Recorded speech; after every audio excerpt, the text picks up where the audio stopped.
Excavator কি আপনার? না না না, এক্সকাভেটর ভাড়া নিয়ে আসছেন? ভাড়া নিয়ে আসছি। তা আপনি মাটি কাটছেন কেন? মাটি কাটা নিষিদ্ধ, আপনি জানেন?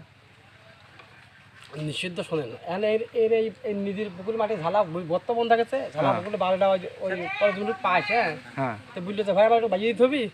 বললাম ঠিক আছে, আমি স্কুলটা একটা যোগাযোগ আছে, আমি আনি বাজিয়ে দেবো। তুমি বাইন্দে না দিয়ে তুমি টলিট করে মাটি নিয়ে যাচ্ছ। আর বাদ দিয়ে কিন্তু মাটি বাজিয়ে দেয়, ওটা কি করবো?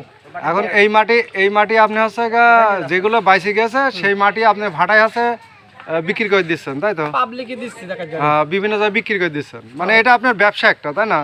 আমার কিছু ব্যবসায় হ্যাঁ, বুঝতে পারলাম। বাড়িওয়ালা শুধু কোনো টাকা পয়সা না, ওসব লেনদেন কিন্তু হ্যাঁ, বাড়িওয়ালার সাথে কোনো টাকা পয়সা না, বাড়িওয়ালা শুধু বাউরি বাজি দিবেন, দেবো। আর বাকি জিনিস ভাড়া বিক্রি হবে। না, মাটি তো তুলবো, সেই এমন কোনো ইয়ে নেই যে মাটি বাঁচবি খুব তুলে নেবো।